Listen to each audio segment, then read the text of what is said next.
Hola, buenas noches mis amados hermanos, qué gusto saludarles.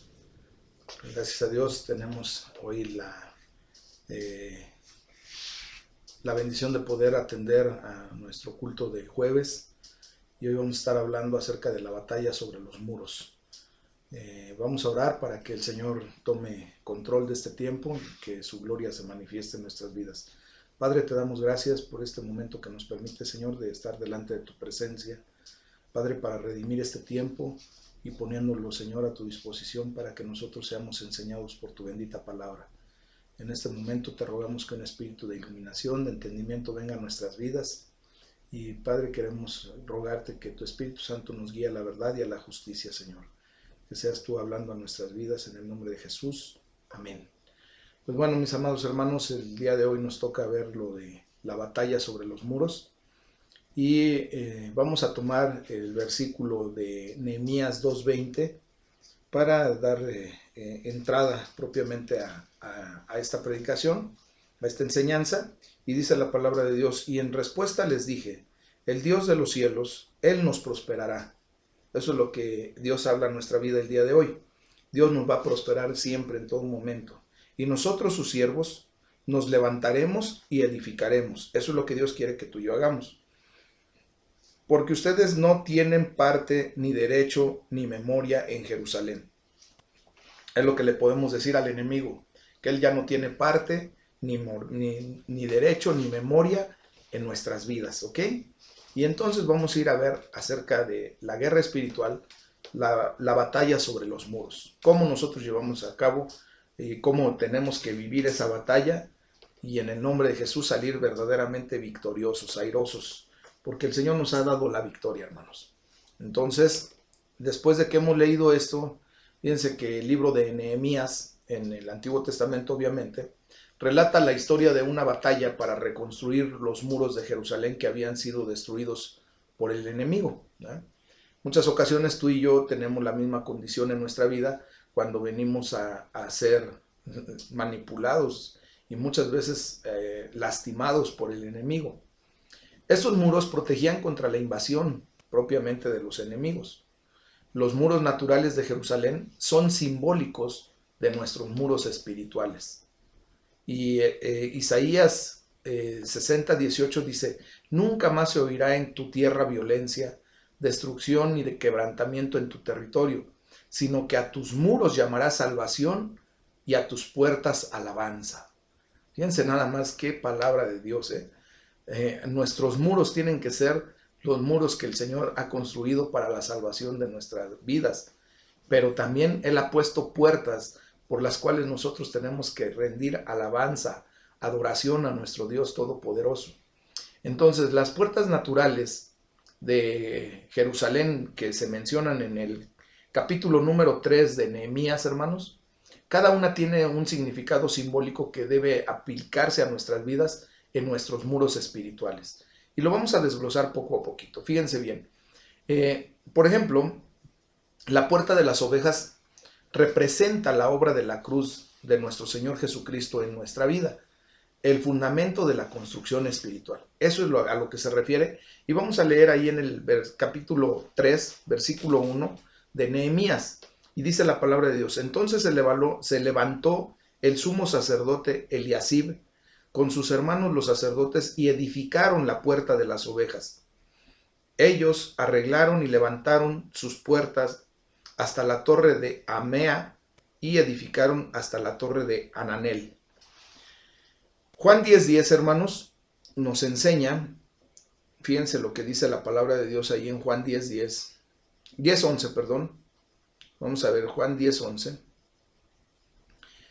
Dice Jesucristo: yo soy el buen pastor, y el buen pastor da su vida por las ovejas. ¿Qué quiere decir? Que justamente la puerta de las ovejas representa la obra de nuestro Señor Jesucristo, ¿verdad? A través de que Él ha dado su vida por nosotros, sus ovejas. Y por eso se le llama la puerta de las ovejas. Es el fundamento de la construcción espiritual, el fundamento de que Jesucristo murió y resucitó en la cruz del Calvario para esta bendición, ¿ok? Después viene la puerta del pescado.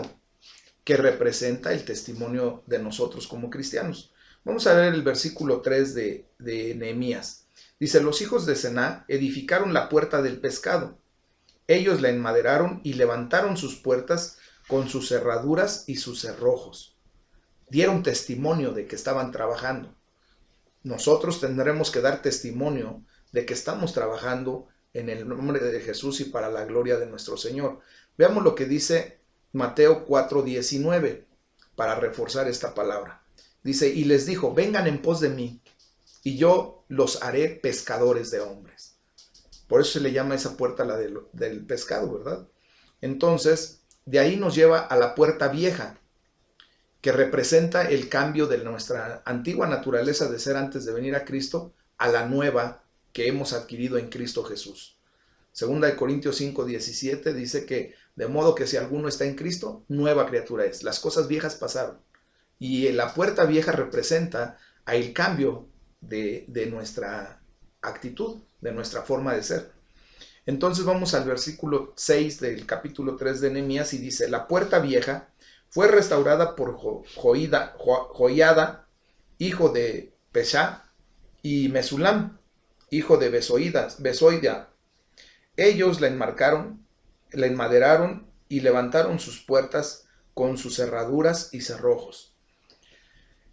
Romanos 6, del 1 al 23 nos narra, ¿verdad?, nuestra condición. No lo voy a leer porque está muy extenso, pero nos narra nuestra condición de estar sin Cristo en nuestra antigua naturaleza de ser, pero ahí en Romanos 6:23, curiosamente, termina la declaración de que dice, por cuanto todos pecaron, perdón, ese es Romanos 3:23, pero Romanos 6:23 dice, porque la paga del pecado es muerte, y eso era lo que nosotros teníamos en nuestra antigua naturaleza de ser sin Cristo. Eso era lo que teníamos que pagar tú y yo. Pero sigue, mas la dádiva de Dios es vida eterna en Jesucristo Señor nuestro. Entonces aquí viene a ser lo que ahora representa nuestro Señor Jesucristo para nosotros. Vida eterna. Hemos sido rescatados para la gloria de su nombre. Entonces tenemos que dejar las cosas viejas. Esa situación vieja, nuestra antigua naturaleza de ser, tiene que quedar afuera. Y ahora venir a la nueva naturaleza a la que hemos sido llamados en Cristo, ¿ok? Entonces, después viene la puerta del valle, que habla del sufrimiento y la prueba que todo mundo vivimos. Los judíos no fueron exentos de esta condición. Fíjense lo que dice Nehemías 3:13. Dice, la puerta del valle la restauró Hanún con los moradores de Zanoa. Ellos la reedificaron y levantaron sus puertas con sus cerraduras y sus cerrojos, y 1000 codos del muro hasta la puerta del muladar. Aquí podemos ir también a la segunda carta a los Corintios, capítulo 1, versículo del 3 al 5, y dice la palabra de Dios, bendito sea el Dios y Padre de nuestro Señor Jesucristo, que nos bendijo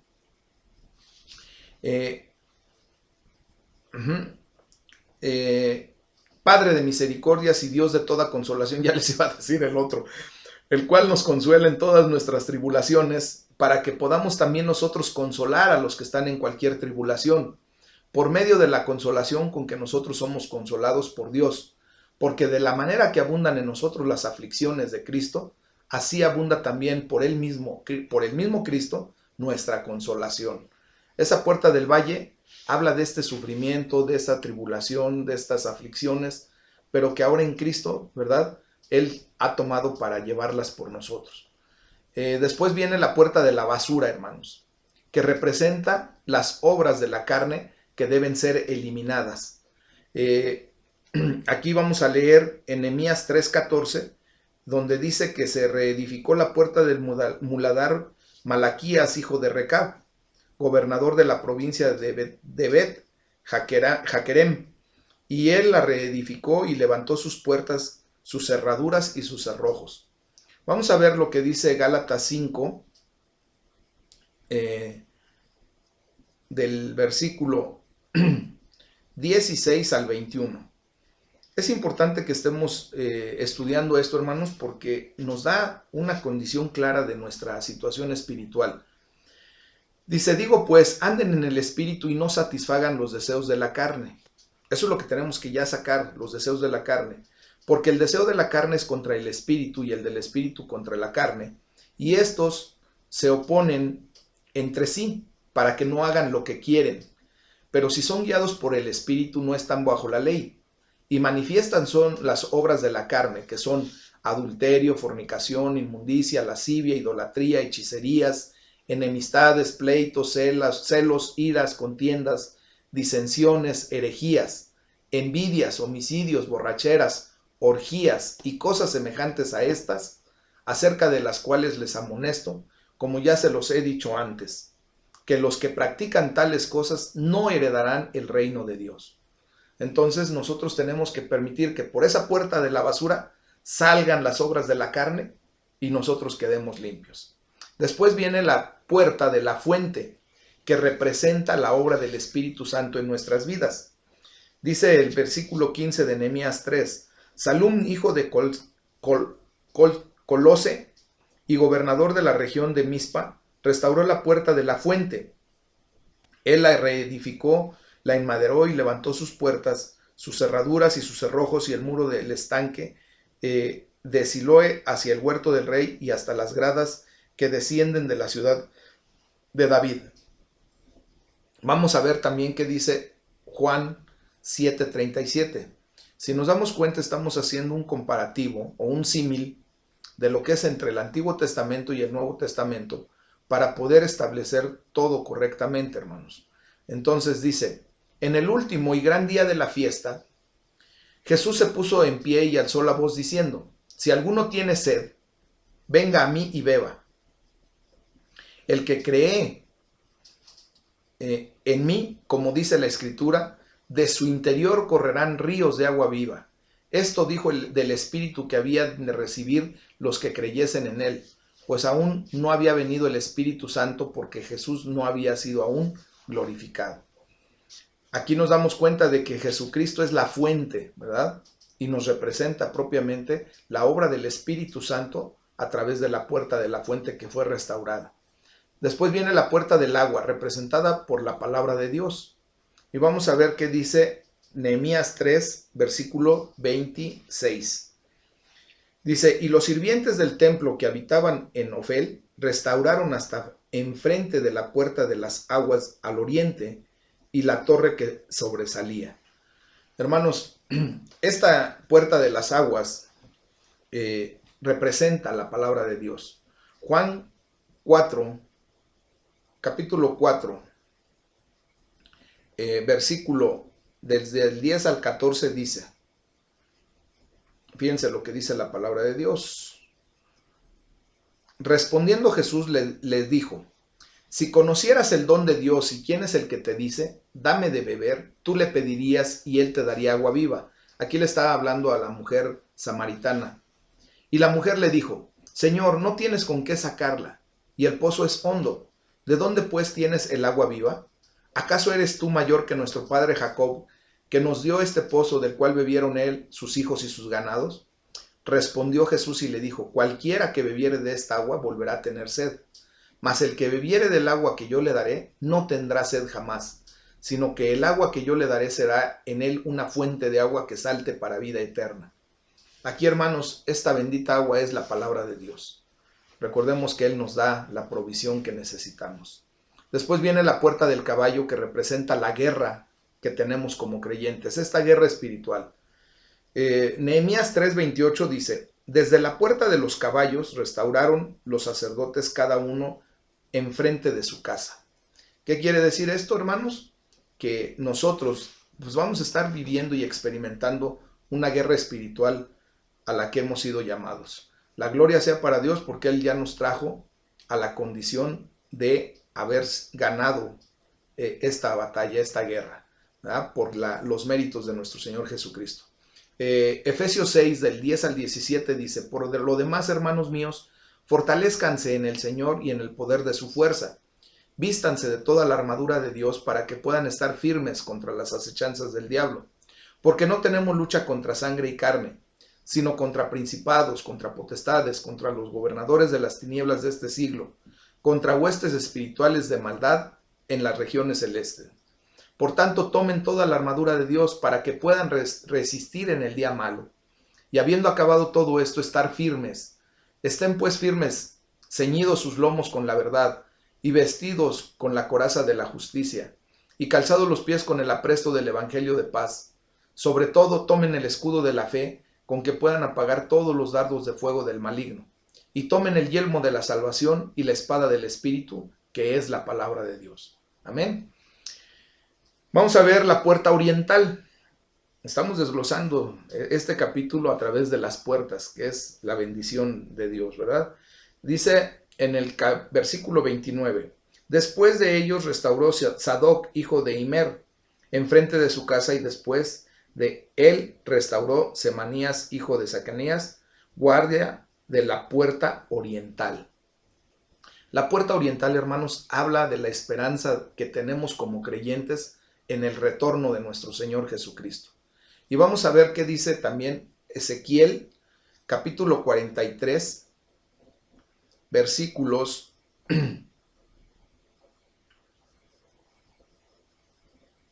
1 y 2. Dice, me llevó luego a la puerta, a la puerta que mira hacia el oriente. Y he aquí la gloria de Dios de Israel que venía del oriente, y su sonido era como el sonido de muchas aguas, y la tierra resplandecía a causa de su gloria. Es una palabra profética, hermanos, que Dios nos ha dado acerca del regreso de nuestro Señor Jesucristo. Y por último vamos a ver la puerta del juicio, que habla de la autoexaminación y del trono de juicio de nuestro Señor Jesús. Vamos a ver el versículo 31 de Nehemías 3. Después de él restauró Malquías, hijo del platero, hasta la casa de los sirvientes del templo y de los comerciantes, enfrente de la puerta de juicio y hasta la sala de la esquina. Aquí podemos compararlo con la primera carta a los Corintios. Fíjense bien. Primera carta a los Corintios, capítulo 3, de los versículos 9 al 15. Y dice la palabra de Dios, porque nosotros somos colaboradores de Dios y ustedes son labranza de Dios, edificio de Dios. Conforme a la gracia de Dios que me ha sido dada, yo como perito arquitecto puse el fundamento, y otro edifica encima, pero cada uno mire cómo sobreedifica. Porque nadie puede poner otro fundamento que el que está puesto, el cual es Jesucristo. Y si sobre este fundamento alguno edificare oro, plata, piedras preciosas, madera, heno, hojarasca, la obra de cada uno se hallará manifiesta, porque el día la declarará, pues por el fuego será revelada. Ahí está el juicio de Dios, ¿verdad? Y la obra de cada uno, cual sea, el fuego la probará. Si permaneciere la obra de alguno que sobreedificó, recibirá recompensa. Si la obra de alguno se quemare, él sufrirá pérdida, si bien él mismo será salvo, aunque así como por fuego. Entonces, aquí viene lo que propiamente es la puerta del juicio de Dios. Entonces, busquemos siempre estar edificando con oro, plata y piedras preciosas en vez de heno, hojarasca y madera. Porque obviamente la madera, la hojarasca y el heno se queman, pero rapidísimo. Y será de pérdida, dice la palabra de Dios, ¿verdad? No así el oro, la plata y las piedras preciosas. Si nos damos cuenta ahí hay una comparación muy fuerte, porque ¿qué cuesta, qué valor tiene una piedra preciosa contra el valor de la hojarasca? ¿O qué valor tiene el oro contra el valor del heno? ¿O qué valor tiene la plata contra el valor de la madera? Entonces, si tú no quieres pagar el precio por seguir a Jesucristo, pues estarás adquiriendo lo barato, la baratija. Pero si tú quieres verdaderamente seguir a Cristo y pagar el precio, pues entonces tendrás que poner las cosas en el orden, buscando la manera de comprar a costa de lo que sea, lo que necesitamos para ir edificando nuestra vida. Amén. Entonces, fíjense bien que hemos visto que también habla acerca no solo de los muros, de las puertas, perdón, sino también de los muros. De tal manera que tus muros espirituales, hermano, incluyen, por ejemplo, los muros de salvación por las puertas de alabanza, ¿verdad? La obra de la cruz de nuestro Señor Jesucristo en nuestra vida, el testimonio cristiano, la vieja naturaleza cambiada a la nueva, el sufrimiento y la prueba, la eliminación de las obras de la carne, la obra del Espíritu Santo en nuestras vidas, la palabra de Dios que ahora nos nutre y nos alimenta, la guerra espiritual que estamos viviendo, la esperanza del regreso de nuestro Señor Jesucristo y la autoexaminación. Estos muros espirituales, hermanos, que Satanás ha puesto en la mira para destruir en tu vida, ¿verdad? Porque él quiere destruir tu alabanza, quiere destruir tu testimonio cristiano, quiere destruir la obra de nuestro Señor Jesucristo en tu vida, quiere destruir el ofrecernos en un sacrificio vivo a través de posible sufrimiento que podamos experimentar. Él quiere destruir todo eso. Pero el Espíritu Santo quiere darte vida y quiere destruir las obras del enemigo. El enemigo también quiere alejarte del estudio de la palabra de Dios. Y tristemente, cuando tú te alejas de la palabra de Dios, también te alejas del actuar conforme a sus verdades. Y ya actúas como tú quieres, ¿verdad? Satanás quiere derrotarte en esta guerra espiritual. Debemos evitar él quiere que evitemos, la autoexaminación y quiere atraparnos en las obras de la carne, en la ira, en la contienda, en la fornicación, en el adulterio y en la vieja naturaleza pecadora en general. Quiere destruir nuestra esperanza en el retorno de nuestro Señor Jesucristo. Y estos son nuestros muros espirituales. Y Satanás los ataca con las estrategias idénticas a aquellas usadas en la batalla sobre los muros de Jerusalén, así lo vemos. Entonces, tenemos que aprender a utilizar la historia de Nehemías, la palabra de Dios que el Señor nos da, para trazar paralelos, formas similares, poderosos en la guerra espiritual. Si vimos lo físico en el libro de Nehemías, ahora nosotros tenemos que ver el paralelo en lo espiritual, en nuestra vida espiritual, hermanos. Entonces, vamos a tener que ver primero la situación en Jerusalén. En el pasaje bíblico de Nehemías, de los capítulos 1 hasta el capítulo 7, versículo 3, que no vamos a leer obviamente, porque es muy, muy largo, pero en los capítulos 1 y 2, específicamente de Nehemías, describen la condición de las murallas de Jerusalén. Tú y yo tenemos que ver la condición de nuestras murallas espirituales. Por ejemplo, esas murallas estaban en ruinas, destruidas por la invasión enemiga, y las puertas habían sido incendiadas. Entonces, sin muros y sin puertas, una ciudad estaba abierta a la invasión enemiga por todos lados. O sea, podía llegar el enemigo y meterse como Juan por su casa. Si tus muros espirituales están destruidos, hermano, tú también estás abierto completamente al ataque del enemigo. Y tenemos que ver entonces la razón del problema. Nehemías reconoció que los muros habían sido destruidos y que la ciudad estaba en este presente, en ese momento, en una condición a causa del pecado. Y eso sí lo vamos a leer, Nehemías 1, del versículo 5 al 7. Y dice la palabra de Dios. Y dije, te ruego, oh Jehová, Dios de los cielos, fuerte, grande y temible, que guarda el pacto y la misericordia a los que le aman y guardan sus mandamientos. Esté ahora atento tu oído y abiertos tus ojos para oír la oración de tu siervo, que hago ahora delante de ti día y noche, por los hijos de Israel tus siervos, y confieso los pecados de los hijos de Israel que hemos cometido contra ti. Sí, yo y la casa de mi padre hemos pecado. En extremo nos hemos corrompido contra ti, y no hemos guardado los mandamientos, estatutos y preceptos que diste a Moisés tu siervo. Así era la situación actual que estaba viendo Nehemías en ese sentido. Entonces, hermanos, cuando tus muros espirituales están en ruinas, es también a causa del pecado. Nehemías sintió una intensa carga por parte de Dios, ¿verdad?, para construir los muros de Jerusalén, para proveer protección para los habitantes. Entonces Dios también está trayendo esa carga para que tú reedifiques esos muros que Satanás ha destruido. La preparación y el plan que Dios le da como estrategia a Nehemías están descritos en el capítulo 1 y 2 completos. Hay que leerlos. Dice, él y sus constructores estaban decididos a reconstruir los muros. Fíjense lo que dice el versículo 18 del capítulo 2.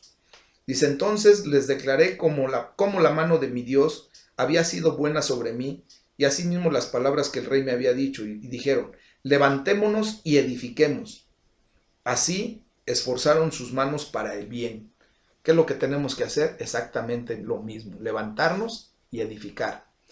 Ahora, tenemos que ver las estrategias, hermanos, de Satanás, porque aquí es a donde está la batalla sobre los muros, ¿verdad? La estrategia que presenta Satanás, nuestro enemigo. Cuando Nehemías se decidió a reconstruir los muros alrededor de la ciudad de Jerusalén, encontró una poderosa resistencia de parte de sus enemigos. Entonces, nosotros tenemos que comprender que cuando tú te decides, por ejemplo, a reconstruir tus muros espirituales, también vas a encontrar una oposición similar de parte de tu enemigo llamado Satanás. Y sí, efectivamente se siente esa oposición. Las estrategias de los enemigos de Nehemías son idénticas a las estrategias que Satanás usa para atacar los muros espirituales. Y por eso Dios nos hace esta referencia. Hay una enseñanza muy grande en este libro. Los ataques están divididos en dos categorías principales, fíjense bien. Primero, los ataques externos y después los ataques internos. Vamos a desglosar cada uno de esos. Primero, los ataques externos. Estos son ataques que el enemigo lanza desde otros que no son parte del cuerpo de Cristo. Personas que él influencia, el vecino, la comadre, el hermano que no conoce de Cristo, gente que de alguna manera no tiene el temor de Dios y el enemigo lo usa para estarnos atacando. Estos ataques, por ejemplo, incluyen la crítica directa.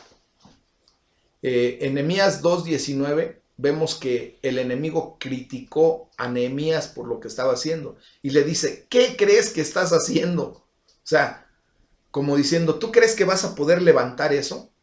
¿Tú crees que vas a poder reedificar esas ruinas? Muchas veces la gente más allegada a ti viene y te dice, ¿tú crees que tú te vas a poder levantar de la basura donde tú te encuentras? Fíjense que estos enemigos estaban en contra del proyecto de reconstrucción y trataron de evitarlo en toda manera posible. Después viene la burla y la mofa. Ellos se burlaron y se mofaron. Nehemías 4, del 1 al 3, nos enseña que Nehemías se convirtió en un blanco para las lenguas viperinas, ¿verdad? Empezaron a señalarlo, a burlarse de él, a mofarse, a reírse en su cara, y se convirtió en el blanco de esa gente. El enemigo trató de derrotarlo mediante la burla de otros. O sea, Satanás usará la lengua de otros para desanimarte y provocar que si tú te dejas, seas derrotado. También hubo las falsas acusaciones, hermanos. Nehemías 6, del 5 al 7, ¿verdad? Así nos los enseña. Vamos a leer lo que dice Nehemías 6, del versículo 5 al 7. Dice la palabra de Dios. Entonces Sanballat envió a mí su criado para decir lo mismo por quinta vez. O sea, una, otra y otra y otra y otra vez, con una carta abierta en su mano, en la cual estaba escrito: se ha oído entre las naciones, y Gazmú lo dice, que tú y los judíos piensan rebelarse y que por eso edificas tú el muro con la mira según estas palabras, de ser tú su rey. Y que has puesto profetas que proclamen acerca de ti en Jerusalén, diciendo, hay rey en Judá, y ahora serán oídas del rey las tales palabras. Ven, por tanto, y consultemos juntos. Aquí hay unas falsas acusaciones, hermanos. El enemigo atacó a Nehemías personalmente con esas falsas acusaciones. Lo acusaron de ser un rebelde. Entonces, recordemos que Satanás es llamado el acusador de los hermanos, el que está acusándonos día y noche delante de la presencia de Dios, ¿verdad? Él usará a otros para acusarnos y como también para poner pensamientos de acusación en nuestras mentes. ¿Cuántas veces, verdad, tenemos sentimientos de culpabilidad que Dios ya quiere erradicar de nuestras vidas? El problema es que nosotros lo permitamos. También viene una estrategia de distracción. En Nehemías 6:2 dice la palabra, Sanballat y Gesem enviaron a decirme, ven y reunámonos en alguna de las aldeas en el campo de Ono, mas ellos habían pensado hacerme mal. El enemigo trató que Nehemías se les uniera para una reunión, ¿verdad? Esa reunión era una táctica de distracción para apartar a Nehemías del propósito de reconstruir los muros. Distracción de las cosas de Dios y del trabajo que Él te ha confiado hacer es todavía una de las estrategias principales de Satanás. Y no debemos dejarnos, hermanos. Otra estrategia es la influencia popular. Ahí vimos en donde dice en Nehemías 6:2 que el enemigo le dice reunámonos, ¿verdad? Tratando de influenciar a Nehemías con la opinión popular. La opinión popular decía que Nehemías era un rebelde y que el muro no podía ser restaurado o reconstruido. Tratar que los creyentes, tú y yo, nos conformemos a la opinión popular, a las reglas de las mayorías, a los principios del mundo, es una estrategia increíble de parte de Satanás.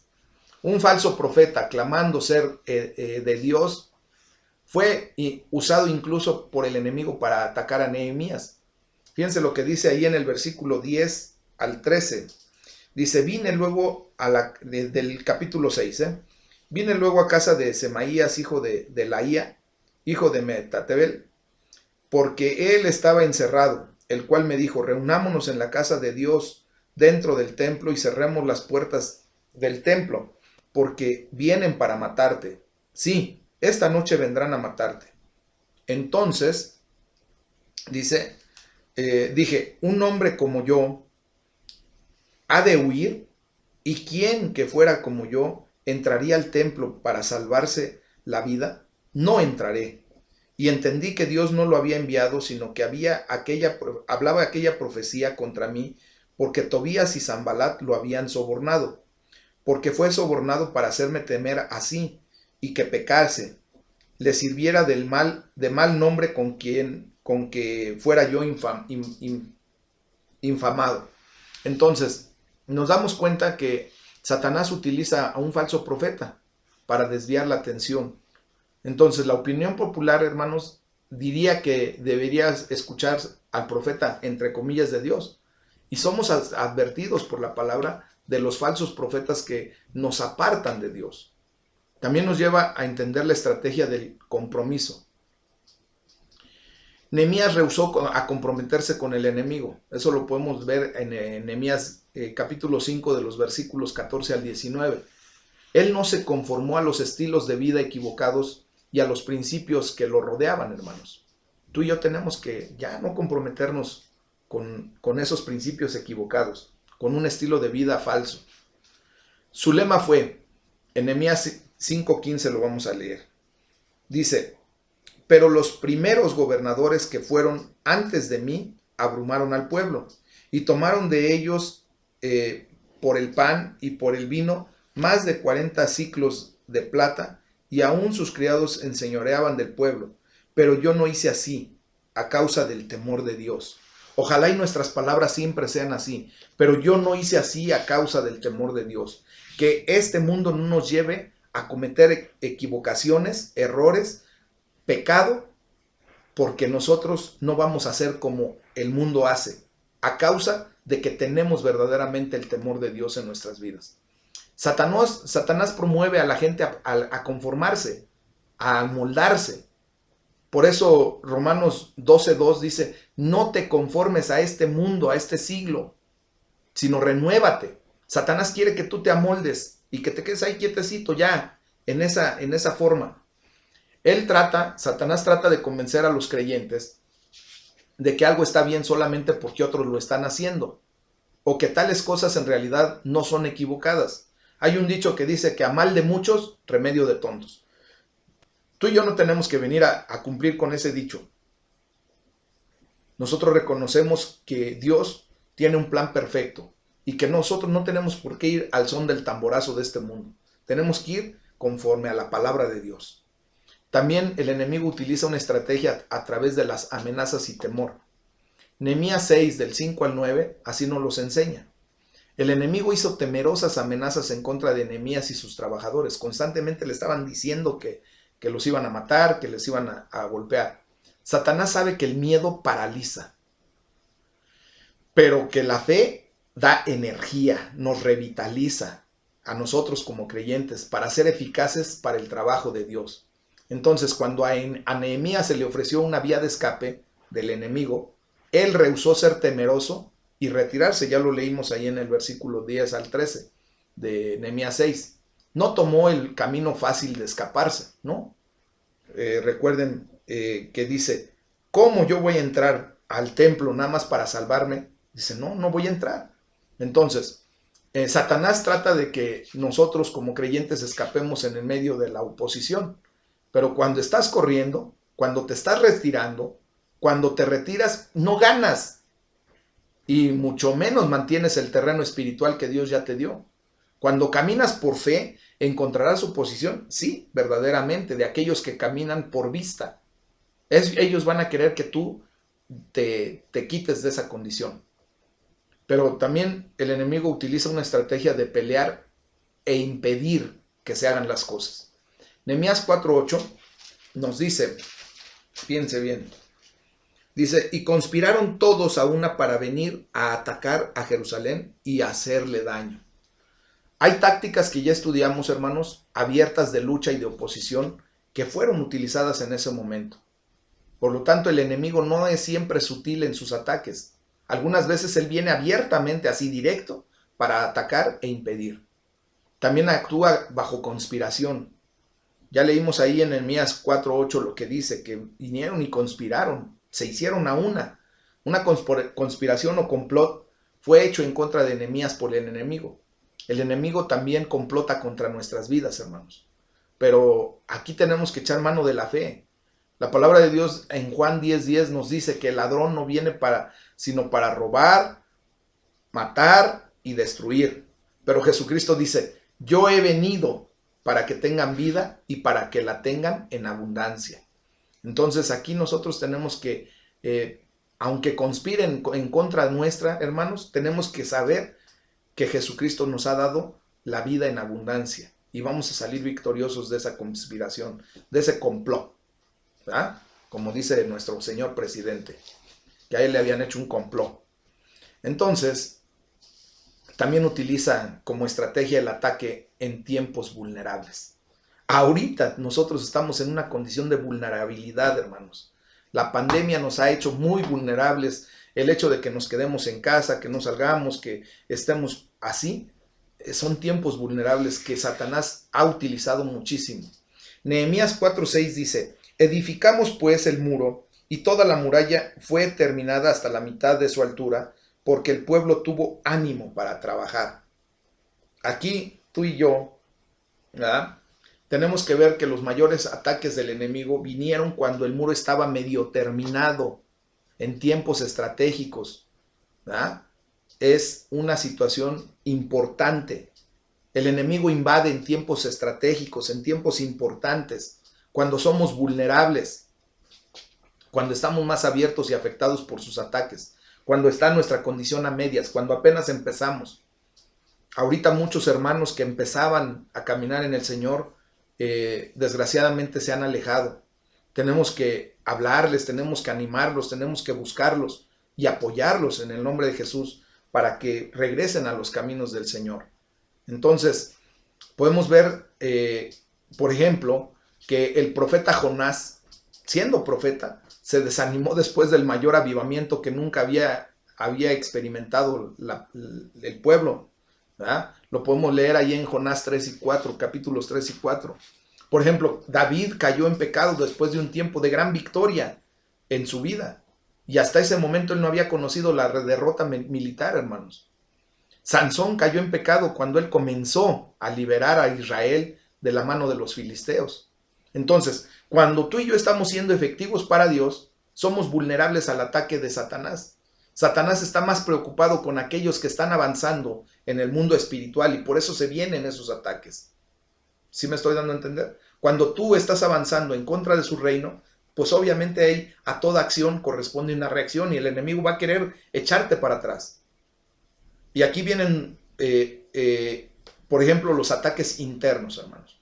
Los ataques internos de Satanás son aquellos que proceden desde dentro del cuerpo de Cristo, desde la misma iglesia. Estos ataques incluyen, por ejemplo, el desánimo. Nehemías 4, 10 y 11 nos los dice. Y dijo Judá, las fuerzas de los acarreadores se han debilitado y el escombro es mucho, y no podemos edificar el muro. El mismo Judá, que era miembro del pueblo judío, estaba ya desalentado, ¿verdad? Dice, y nuestros enemigos dijeron, no sepan ni vean hasta que entremos en miedo de ellos y los matemos y llegamos y hagamos cesar la obra. Entonces vemos aquí cómo los trabajadores que estaban ya edificando el muro se desanimaron, lo que redundó en pérdida de fuerzas, en pérdida de la visión. Se les borró la visión de que tenían que edificar, que crecer, que restaurar, a causa de las críticas de los demás, de la misma gente de la iglesia, y perdieron también la confianza. También hay desde ataques internos, la disensión, hermanos. Nehemías 5, todo el capítulo nos da y nos dice que hubo disensión en medio del pueblo de Dios. Dice el capítulo 5, versículo 1 nada más. Entonces hubo gran clamor del pueblo y de sus mujeres contra sus hermanos judíos. O sea, empezó un choque, una disensión, ¿verdad? Y de ahí todo el capítulo 5 nos describe perfectamente bien cómo si Satanás divide el cuerpo de Cristo, nos hace inefectivos, hermanos. A ellos los hizo inefectivos de un momento, porque estamos ocupados peleando entre nosotros mismos, en lugar de construir, en lugar de provocar el crecimiento del reino de los cielos. Y son motivos equivocados los que siempre están detrás de la disensión. Motivos de egoísmo, motivos de soberbia, motivos del por qué yo lo voy a hacer y por qué no tú. O por qué le están dando oportunidad a aquel en vez de que me la den a mí o a mi hermano que yo considero que es mejor. ¿Por qué a él lo levantan a predicar y a mí no? ¿Por qué él tiene un ministerio que está siendo próspero y yo tengo un ministerio que se está quedando abajo? Todos esos son motivos equivocados que siempre van a estar atrás de la disensión, de la pelea, de la disputa. En Nehemías, en el capítulo 5, el motivo equivocado fue la avaricia de la gente. Entonces, esto nos lleva a ver a creyentes débiles. Es el ataque interno. Nehemías 4:12 así lo refiere, mire. Dice, pero sucedió que cuando venían los judíos que habitaban entre ellos, nos decían hasta 10 veces, de todos los lugares de donde volvieran, ellos caerán sobre ustedes. Otra vez, el enemigo utilizó a trabajadores débiles.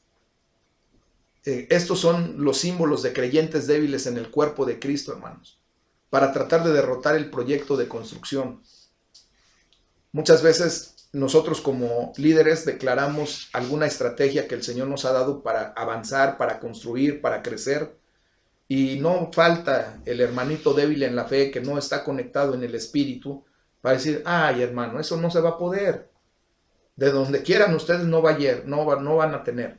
Y la fe en el piso, ¿verdad? Y luego desanima a los otros que de alguna manera también andan medios atarantados espiritualmente, y pues el enemigo se aprovecha y echa abajo planes, la visión se distorsiona, se viene abajo, y nosotros tenemos que salir adelante. Ahora, Dios nos da contraestrategias espirituales, hermanos. Nos da la victoria en el muro. Él nos da la victoria en el muro. Fíjense que las siguientes estrategias fueron utilizadas por Nehemías para reconstruir los muros de Jerusalén.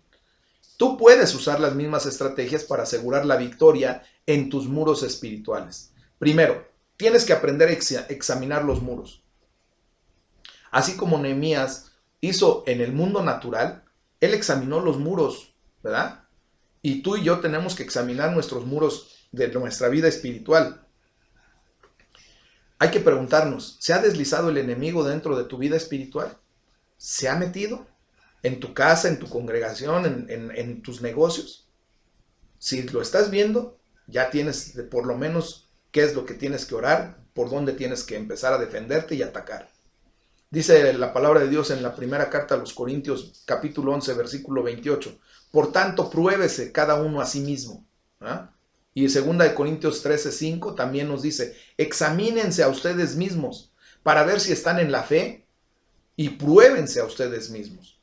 Entonces, debemos recordar, hermanos, que la autoexaminación es una de las puertas simbólicas del muro. Lo vimos hace ratito en el mundo espiritual.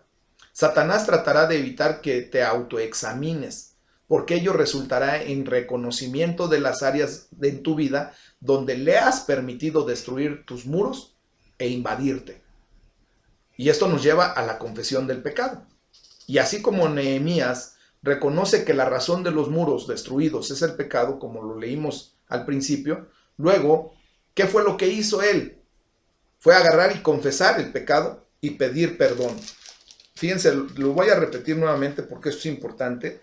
Del versículo 5 al 7 de Nehemías 1, dice, y dije, te ruego Jehová, Dios de los ejércitos, fuerte, grande y temible, que guarde el pacto y la misericordia a los que le aman y guardan sus mandamientos. Esté ahora atento tu oído y abiertos tus ojos para oír la oración de tu siervo, que hago ahora delante de ti día y noche, por los hijos de Israel tus siervos, y confieso los pecados de los hijos de Israel que hemos cometido contra ti. Ahí se incluye también él, Tú y yo tenemos que incluirnos. Sí, yo y la casa de mi padre hemos pecado. En extremo nos hemos corrompido contra ti y no hemos guardado los mandamientos, estatutos y preceptos que diste a Moisés, tu siervo. Entonces tenemos que confesar nuestros pecados, hermanos, y pedir perdón. Y creer fielmente lo que dice la palabra de Dios en la primera carta de Juan, capítulo 1, versículos 8 y 9. Dice, si decimos que no tenemos pecado, nos engañamos a nosotros mismos y la verdad no está en nosotros.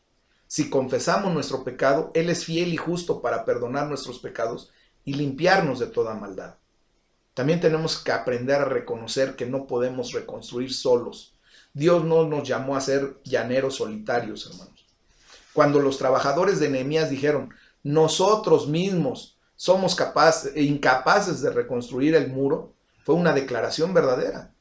Por ellos mismos eran incapaces. Necesitaban el poder de Dios para equiparlos para el objetivo. Y también tú necesitas del poder de Dios. Por eso todos los días te tienes que asegurar que la presencia de Dios está contigo. Que verdaderamente Dios es el que te impulsa, Él es el que te anima, el que te alienta. Y tenemos que llegar a la presencia de Dios para que nuestros vasos sean llenos, nuestras copas rebosen de la unción fresca del Espíritu Santo y tener fuerzas, vitalidad para poder emprender nuestra reconstrucción. Y eso nos lleva a levantarnos y construir verdaderamente. Como Nehemías, debemos de ser determinados a levantarnos y reconstruir nuestros muros espirituales, hermanos. Nehemías 2:20 dice, pero yo les respondí, el Dios de los cielos, Él nos prosperará, y nosotros, sus siervos, nos levantaremos y edificaremos, porque ustedes no tienen parte, ni derecho, ni memoria en Jerusalén. Entonces, prepárate. ¿Enfrentarás oposición? Sí, una oposición de parte del enemigo, pero no te distraigas. Nehemías se rehusó a ser distraído por las tácticas del enemigo. Vamos a leer Nehemías 6, versículos 2 y 3. Dice, ya lo leímos, ¿verdad? En donde Sanbalat y Gesem le enviaron a decirle, ven y reunámonos. Entonces, había una distracción, hermanos. No te debes de distraer. No debemos permitir al enemigo distraernos de reconstruir nuestros muros espirituales, de levantarnos en victoria. Y tampoco debemos dejar que nos persuada la opinión popular, como ya lo dijimos hace rato. La opinión popular era que Nehemías era un rebelde, ya lo vimos. Y la opinión popular sostenía que los muros no podían ser apropiadamente reconstruidos. Nehemías no fue arrastrado por la oposición popular. En lugar de conformarse a lo que decía la gente, Nehemías puso un ejemplo muy claro. Él dijo, no así yo, no lo voy a hacer así para pronto, a causa del temor de Dios. Porque temo a Dios, no lo voy a hacer como ustedes. No voy a dejarme persuadir por la opinión de ustedes. Yo tengo el temor de Dios y lo voy a hacer como Dios me ha dicho. Entonces, aquí nos tenemos que convertir en un ejemplo en la guerra espiritual. No debemos convertirnos, hermanos, en parte de la multitud, por grande que sea, que dice que la victoria es imposible. No, tú y yo tenemos asegurada la victoria en Cristo Jesús. Pero para eso necesitamos identificar al enemigo y sus estrategias. Nehemías identificó al enemigo y sus estrategias descubrió que el enemigo estaba planeando un ataque sorpresa, como ya lo leímos, y debemos identificar a nuestro enemigo espiritual. Debemos identificar sus estrategias en vista a ser efectivos en la guerra espiritual. Ya lo estuvimos estudiando en las semanas pasadas. Esto nos va a ayudar, hermanos, a estar preparados para los ataques sorpresa. Que el enemigo no nos agarre comiendo palomitas, ¿no? Tenemos que estar bien atentos. Debemos reconocer que el enemigo ha conspirado contra ti, contra mí, para matar, robar y destruir. Pero debemos darnos cuenta de que Dios tiene un mayor poder y quiere darnos vida en abundancia. Ya lo leímos en Juan 10:10. Tenemos que aprender a desarrollar las contraestrategias espirituales que el Señor nos ha dado. Por ejemplo, Nehemías desarrolló una estrategia de enfrentamiento cuando escuchó que el enemigo planeaba atacar. Puso a algunos de sus trabajadores como guardias para vigilar, para estar atentos al enemigo, ¿verdad? Y cada trabajador construyó el muro, pero también tenía su espada y estaba preparado para la batalla. Eso lo leemos en Nehemías 4, del 13 al 18. Con una mano estaban construyendo, pero con la otra tenían la espada preparada. Se arregló una señal, un toque de trompeta. El Señor toca constantemente la trompeta para alentarnos como guerreros que vienen en contra de una invasión, ¿verdad? Entonces, puesto que estaban preparados para pelear y conocían la estrategia del enemigo, evitaron una invasión. Dios nos está dando la estrategia, nos está enseñando cómo es el enemigo, nos está dando herramientas, nos está dando una armadura, nos está diciendo aguas cuando vengan, ¿verdad? Toca trompeta, nos anima y salimos. Entonces, evitamos la invasión de Satanás a nuestras vidas. Ellos sabían que si tenían que pelear contra el enemigo, Dios pelearía por ellos. Porque así lo dice Nehemías 4:20. Nuestro Dios peleará por nosotros. Tú y yo tenemos que tener esa confianza de que Dios va a pelear por ti y por mí. Entonces, si desarrollamos contraestrategias espirituales apropiadas, hermanos, podemos evitar muchas invasiones y desgracias que el enemigo quiere traer a nuestra vida. Cuando Satanás atraviesa e invade, debes estar seguro, 100% seguro, de que Dios peleará por ti. Amén. Dios peleará por ti. Levántalo como ese estandarte, como ese Jehová Nisi. Por eso levantamos esos estandartes, hermanos. Debemos enfrentar al enemigo. Cuando Nehemías se le ofreció refugio del enemigo, él la rehusó, ya lo leímos. Él dijo, ¿debería un hombre como yo huir? ¿Debería un hijo de Dios huir de la amenaza del ataque del enemigo? No. Así lo dijo Nehemías, no, yo voy a estar en la guerra, en la batalla. Nehemías se enfrentó al enemigo con el poder de Dios, hermanos. Tú y yo tenemos que hacer lo mismo. Cuando el enemigo te amenaza, no escapes o tomes el camino fácil de escape o tus muros espirituales, pues nunca estarán seguros. Cuando tú escapas, dejas a la deriva lo que ya estabas construyendo. Es como si tú te salieras de tu casa porque viene alguien a atacarla. Pues le dejas la casa abierta y todo lo que tú tenías se lo lleva, ¿verdad? Entonces hay que levantarnos. Cuando la disensión interna y el desánimo se levantaron y el enemigo operó a través de los creyentes débiles, de esas personas que tenían sensación de debilidad, Nehemías no ignoró los ataques, simplemente los enfrentó. Y lo mejor, los conquistó en el nombre de Dios. Entonces tenemos que aprender a proteger nuestros muros en los tiempos vulnerables.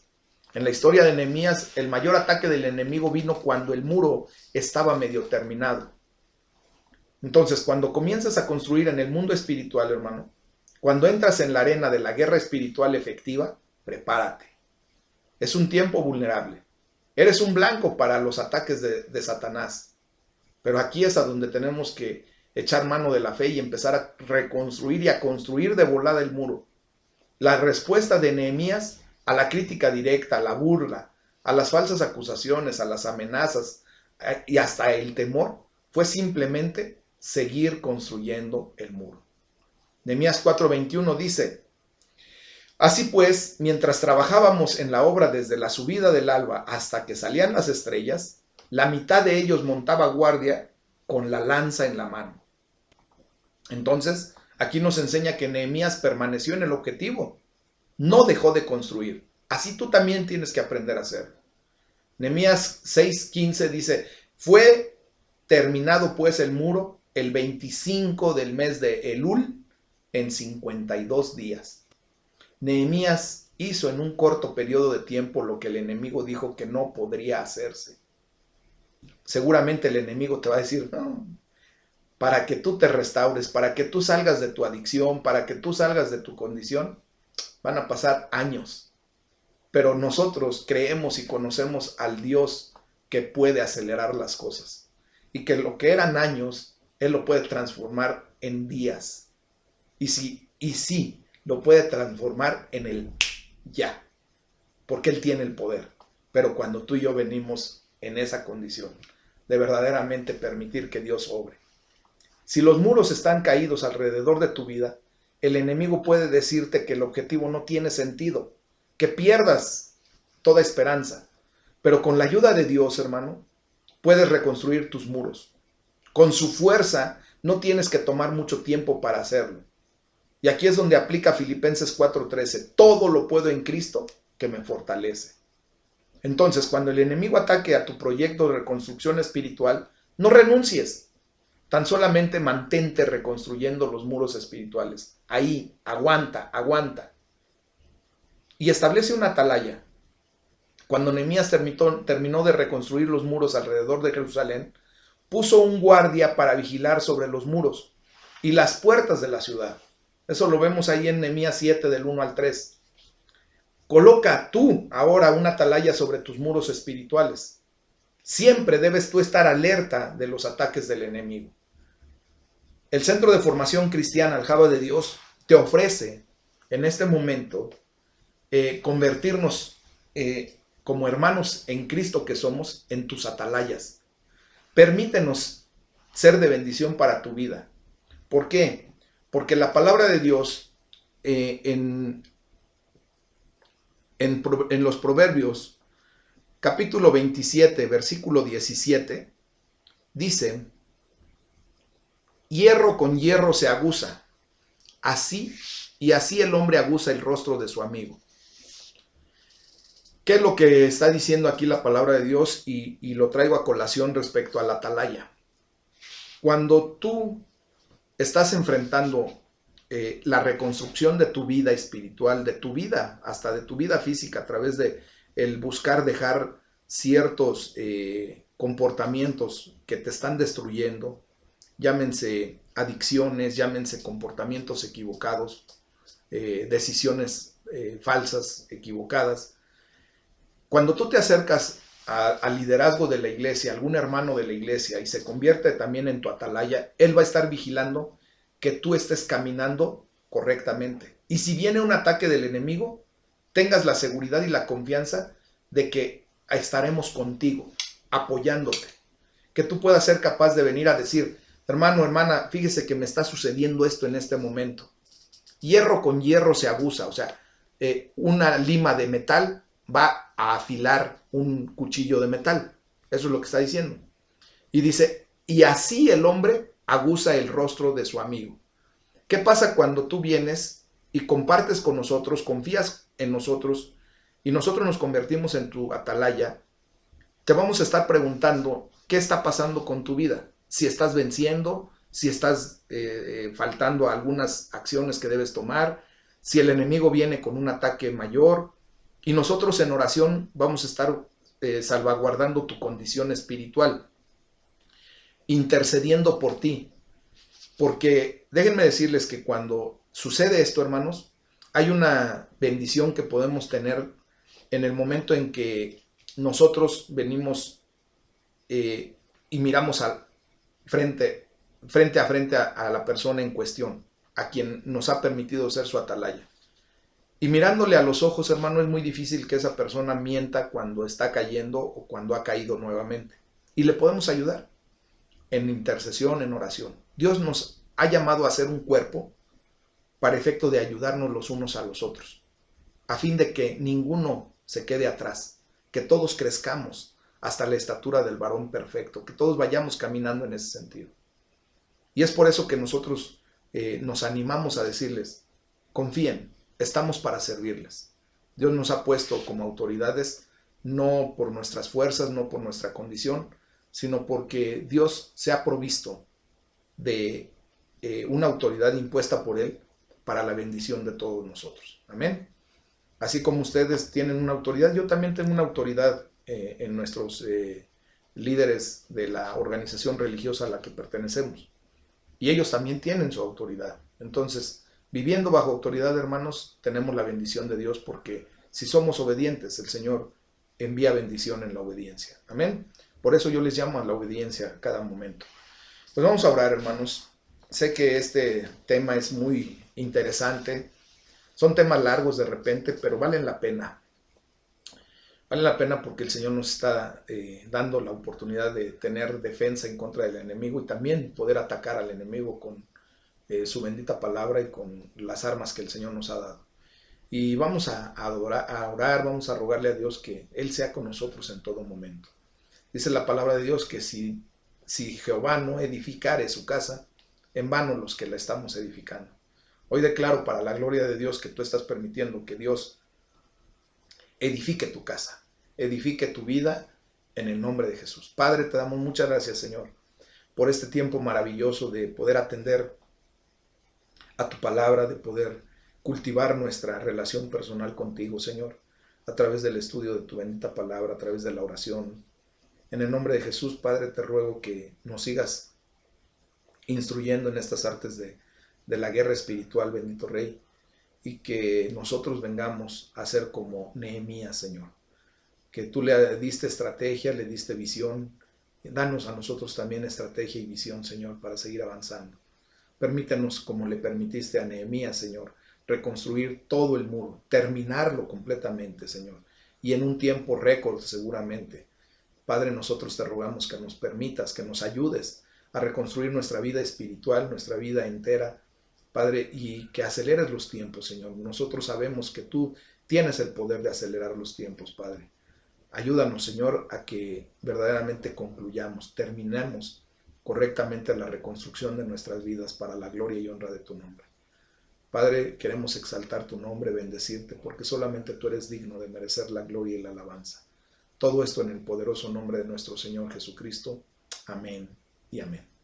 Bien, mis amados hermanos, que pasen muy buena noche. Dios les bendiga. Nos vemos para la próxima. Les amo, les bendigo en el Señor. Bye.